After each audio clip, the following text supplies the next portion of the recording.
I printed my resignation letter at 2:47 a.m. on a Tuesday morning. After 15 years building Aldridge Manufacturing from a regional hardware supplier into a $200 million defense contractor, my father-in-law had just handed my modernization project to a 25-year-old MBA intern named Chad Foster. I'm Mac Thompson, 47 years old, and I'd been optimizing supply chain since before most people knew what that meant.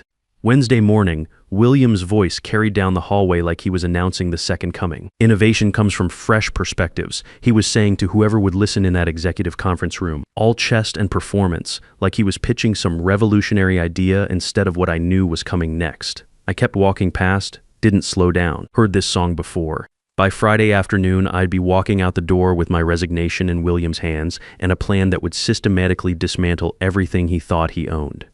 But I'm getting ahead of myself. See, William Aldridge wasn't just my boss, he was my father-in-law. And for 15 years, I'd been the guy keeping his family business from falling apart while he played CEO like it was some kind of hobby. Rebecca, my wife, she always said her dad meant well. Sure he did. Problem was, meaning well doesn't optimize logistics chains or negotiate supplier contracts at 2 a.m. when a shipment goes sideways. I built that place.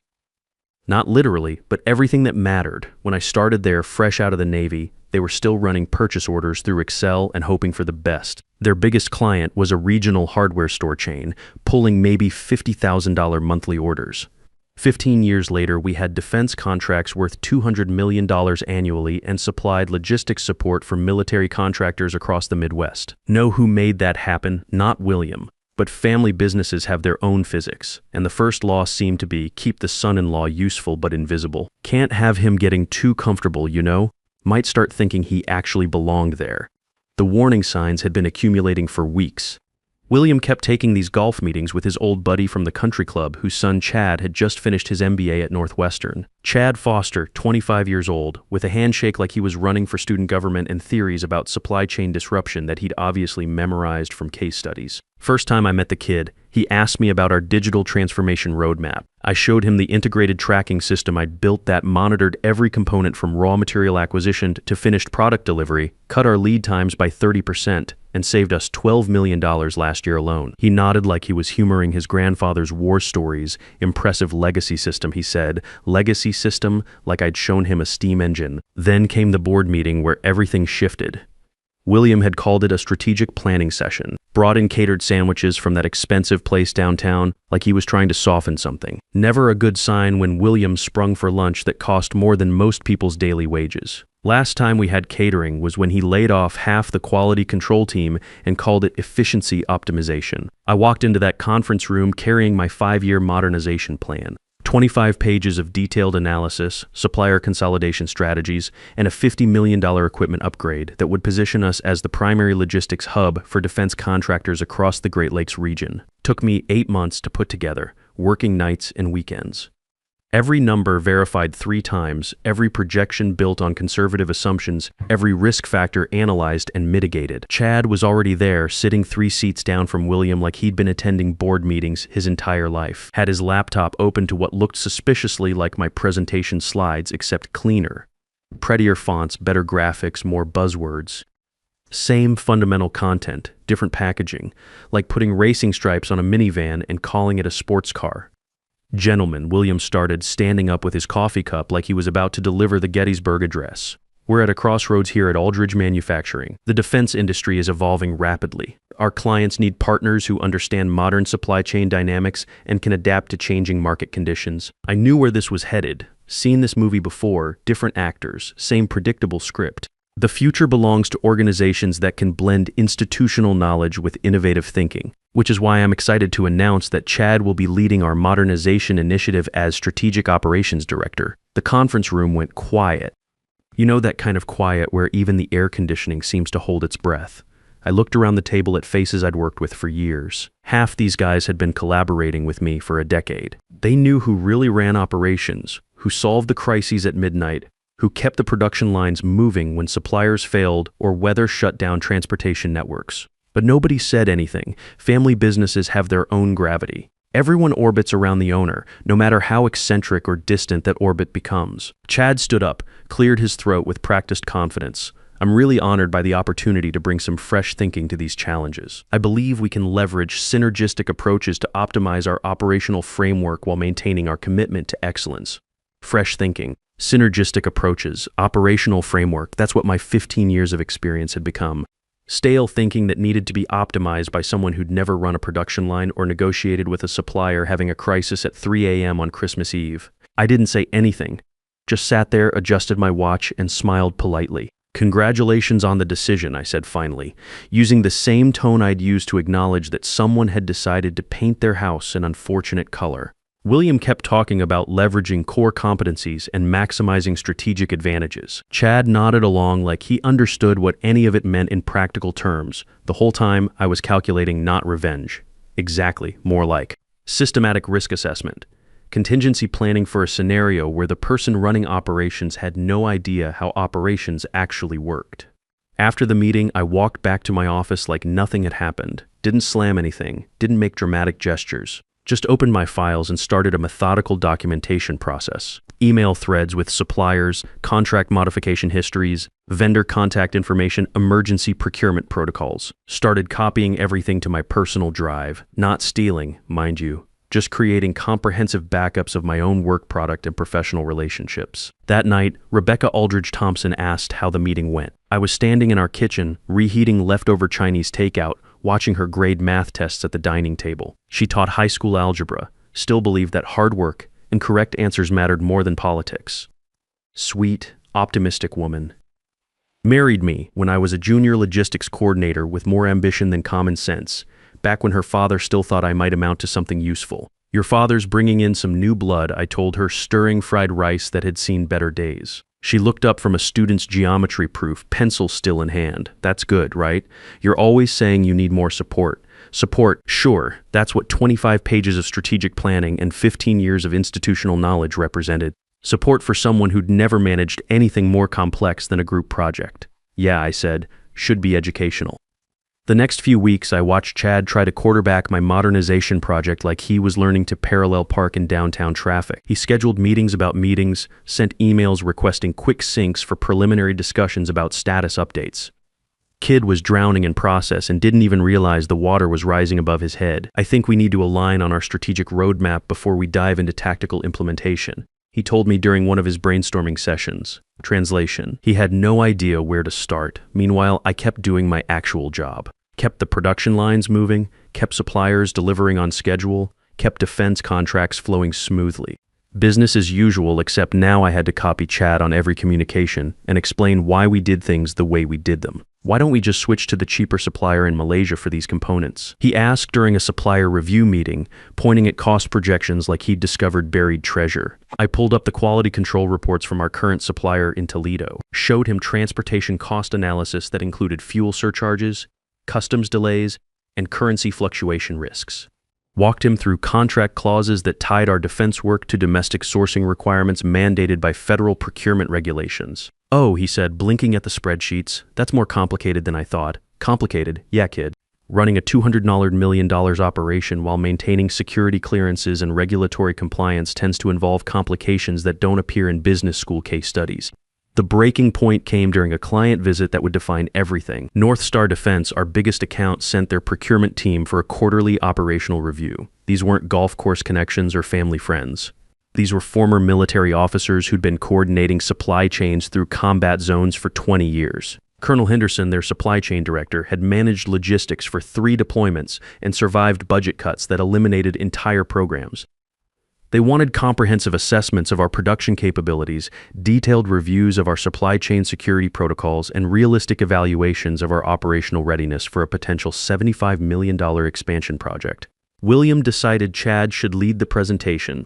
I sat in the back corner of the conference room, watching this kid try to explain operational logistics to people who'd coordinated supply drops under enemy fire. He had PowerPoint slides about end-to-end visibility and dynamic resource allocation. Professional terminology wrapped around theoretical frameworks that sounded impressive until someone asked practical questions about implementation details. "Walk us through your contingency protocols," Colonel Henderson said, leaning forward in his chair. "What happens when your primary supplier experiences a facility emergency?" Chad blinked, consulted his laptop screen, then looked back up.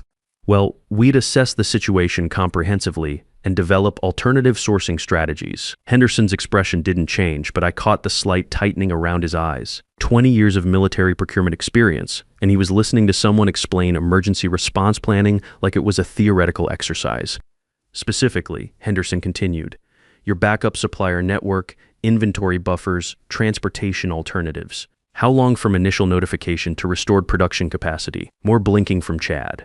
More consulting of slides that contained buzzwords instead of operational details. Henderson looked over at me.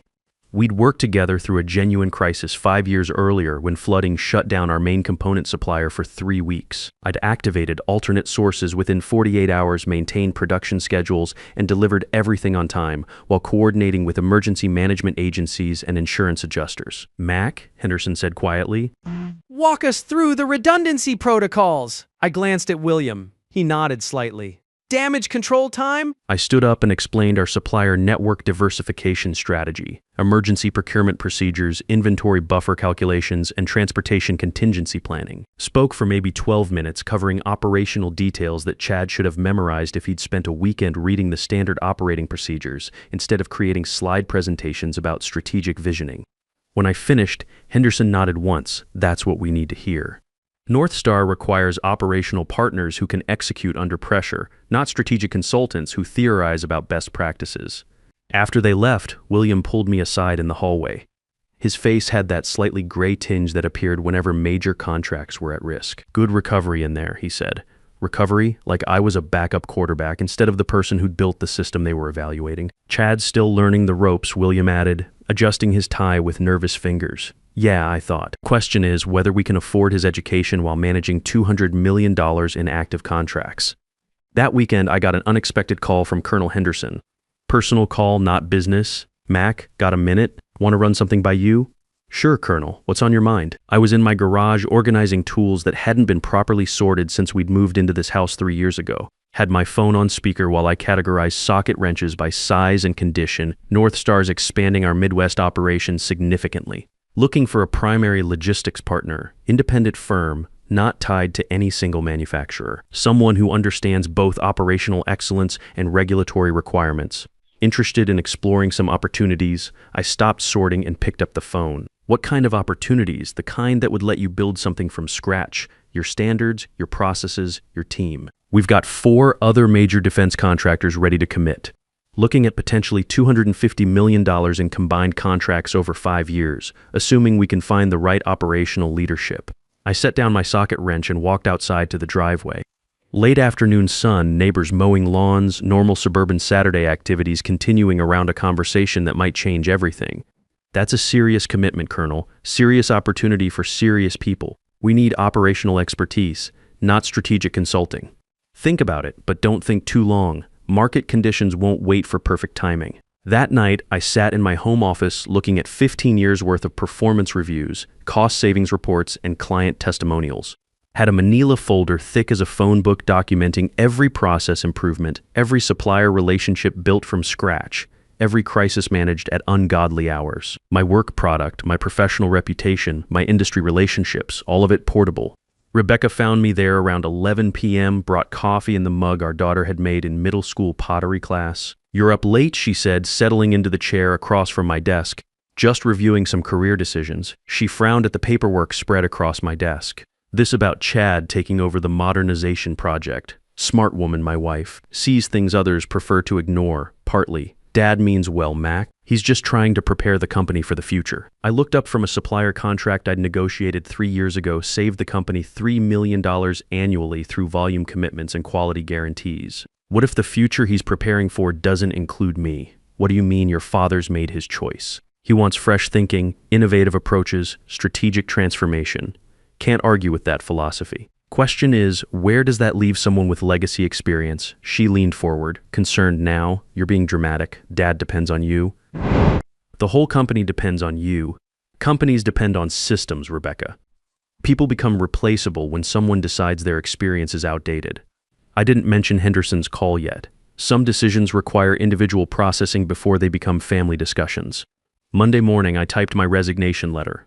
1 page, professional format. effective immediately, no grievances, no detailed explanations, no emotional language, just a simple notification that I was pursuing other opportunities and would transition responsibilities as efficiently as possible. I printed it on company letterhead, signed it with the pen Rebecca had given me for our 10th anniversary, and put it in a clean white envelope with William's name written clearly across the front. Walking into William's office felt like approaching a routine business meeting. He was on the phone with someone about quarterly projections, gesturing with a coffee cup while reviewing spreadsheets on his computer monitor. I waited by the door until he finished his conversation about market penetration and competitive positioning. "Mac, come in.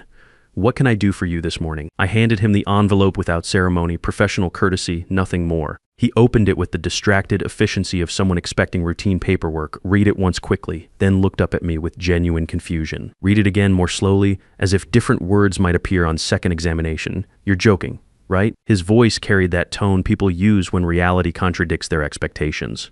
"No, sir. Standard 2 weeks notice, effective as of today." His face cycled through several expressions before settling on something between disbelief and panic. "This is about Chad, isn't it? Look, I know there's been an adjustment period, but we can work through any concerns. It's not about Chad," I said calmly. "It's about professional opportunities." "What opportunities, Mac? We've got active contracts, projects in development, client relationships to maintain. You can't just walk away from 15 years of investment." "I can, and I am. Chad's your strategic operations director now. Time for him to direct operations strategically." William stood up abruptly, started pacing the space behind his mahogany desk. "This is insane. You're part of this family, Mac. This company represents your legacy too." I adjusted my sleeve cuffs, checked my watch with practiced calm. My legacy is my work product and my professional relationships. Those assets transfer with me. What's that supposed to mean? Means Chad's about to get an accelerated education in practical operations management, or you're going to have some challenging conversations with clients who value experience over innovation. I turned toward the door, ready to begin my final 2 weeks. "Mac, wait. Let's discuss this rationally. What would it take to reconsider this decision?" "Nothing, William. The decision's been made. I'll transfer what I can over the next 2 weeks, but some relationships and knowledge can't be documented in training manuals." 2 weeks later, I cleaned out my office methodically. No dramatic gestures, no farewell speeches, just boxed up 15 years of accumulated work materials and walked out to the parking lot where Rebecca was waiting beside my truck. "You sure about this path?" she asked, watching me load boxes into the truck bed. "More certain than I've been about any decision in years. What happens now?" Now we discover if I was right about building something that survives independently. The consequences began appearing faster than anyone anticipated. 3 days after my departure, North Star called Aldridge Manufacturing to discuss expanding the partnership. Chad took the meeting confidently, armed with presentation slides about leveraging synergistic opportunities. According to my source in procurement, the conversation lasted approximately 8 minutes before Henderson asked where I was. "Mac Thompson is no longer with our organization," Chad apparently explained, "but I'm fully prepared to continue managing our strategic relationship." Henderson's response was direct. "Then North Star is no longer interested in expanding our partnership." 2 weeks after that, Consolidated Defense pulled their $50 million maintenance contract, cited changes in operational leadership as grounds for contract review, said they preferred working directly with their logistics coordinator rather than through intermediary management layers. 1 month later, Midwest Components terminated their exclusive supplier agreement. Reported concerns about continuity of service quality following recent organizational changes. I didn't orchestrate any of these developments. Didn't make phone calls or plant seeds of doubt, just allowed industry relationships to follow their natural progression. Defense contractors are fundamentally conservative organizations. They build partnerships with individuals they trust based on demonstrated competence, not with corporate entities based on marketing presentations. Meanwhile, I was establishing Thompson Logistics Solutions. Filed incorporation paperwork, leased office space in a modern building near the airport, hired 4 former Aldridge employees who decided their futures lay elsewhere when they heard about my new venture. Not recruiting, exactly. Just happened to mention my plans when people approached me with questions about severance packages and unemployment benefits. Within 4 months, I had 8 employees and a $180 million in committed contracts. North Star, Consolidated Defense, Midwest Components, plus 3 new clients who'd heard about our capabilities through industry channels and professional recommendations. Aldridge Manufacturing, meanwhile, was hemorrhaging both revenue and reputation. Lost 45% of their defense business within 10 months. Chad lasted exactly 7 months before William quietly reassigned him to strategic planning and hired an operations director from outside the company. Cost them twice my former salary, plus relocation expenses, signing bonus, and 6 months of consulting fees to understand systems I'd built from scratch. The new guy lasted 4 months before he resigned, citing insurmountable operational challenges and inadequate institutional knowledge transfer. Apparently, running complex defense logistics required more than PowerPoint presentations and strategic frameworks. During this period, Thomson Logistics Solutions was expanding steadily, added 12 more employees, most of them experienced manufacturing and logistics professionals who understood that operational excellence comes from systematic execution, not innovative theories. Former military personnel, veterans from other manufacturing companies, people who knew the difference between planning and performing. The industry recognition started building quietly. Word spreads fast in defense contracting circles when someone delivers consistent results while competitors struggle with basic operations. Procurement officers talk to each other, compare notes about reliable partners versus problematic relationships. 6 months after leaving Aldridge, I received an invitation to speak at the Midwest Manufacturing Association conference about supply chain resilience in defense contracting. Professional recognition from industry peers, the kind that matters more than internal company politics. 9 months later came the National Manufacturing Association dinner. Industry awards ceremony, networking event, all the ritual components of professional acknowledgement. I was seated at the head table as recipient of the Operational Excellence Award for innovative approaches to logistics coordination under challenging conditions. William was at table 15, near the back section where sponsors and smaller companies usually sit. Aldridge Manufacturing had dropped from platinum sponsor level to basic membership after losing most of their major contracts. When they announced Thomson Logistics Solutions' selection as primary contractor for the new $250 million Great Lakes Defense Initiative, I caught William's eye across the room. No satisfaction, no vindication, just professional acknowledgement between two men who'd built entirely different approaches to the same business challenges. He nodded once. I nodded back. Rebecca squeezed my hand under the table. Think he understands now what he lost. I considered the question while applause continued around us. Don't think it matters anymore. After dinner, William approached me at the bar where I was finishing a conversation with Colonel Henderson about expansion possibilities. We stood there for a moment, surrounded by industry noise, people discussing contracts and market conditions, and regulatory changes. Hell of a thing you built, Mac, William said finally. Thanks. Any advice for someone who should have recognized talent when he had it?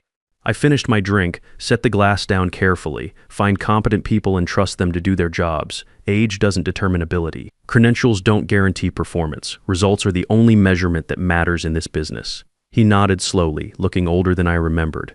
Wish I'd understood that principle 15 years ago would have prevented considerable complications for both of us. These days, Thomson Logistics Solutions coordinates operations for 18 defense contractors across the Midwest and expanding into the Southeast region. We employ 52 people, most of them experienced professionals who understand that excellence isn't about innovation for its own sake.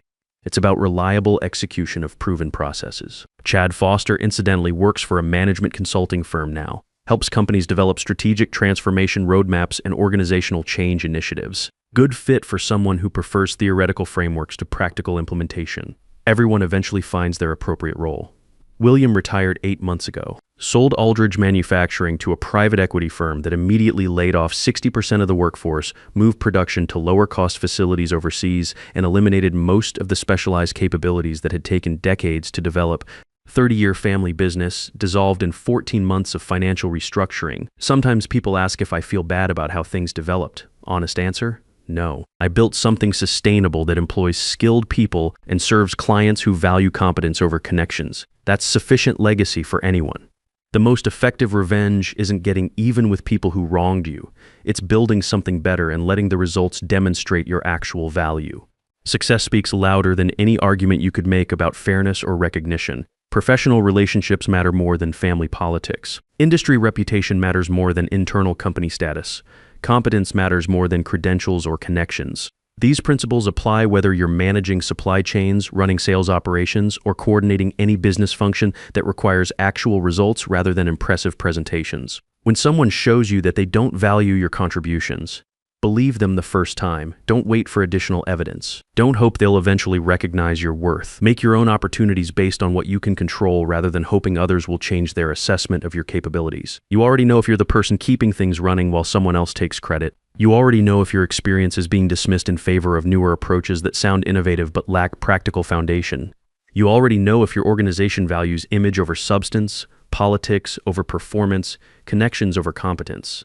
The question isn't whether you deserve better recognition. The question is what you're going to do with that knowledge. You can stay and hope things improve, or you can take your skills somewhere they'll be properly valued. Your expertise has value in the marketplace. Your relationships have currency with people who understand quality work. Your reputation among peers who actually do the work matters more than your status in organizations that don't appreciate what you bring. Don't waste years waiting for appreciation that's never coming. Build something that demonstrates your actual worth. Let your results speak for themselves. The best vindication isn't convincing people they were wrong about you. It's proving they can't succeed without what you bring to the table. That's not revenge.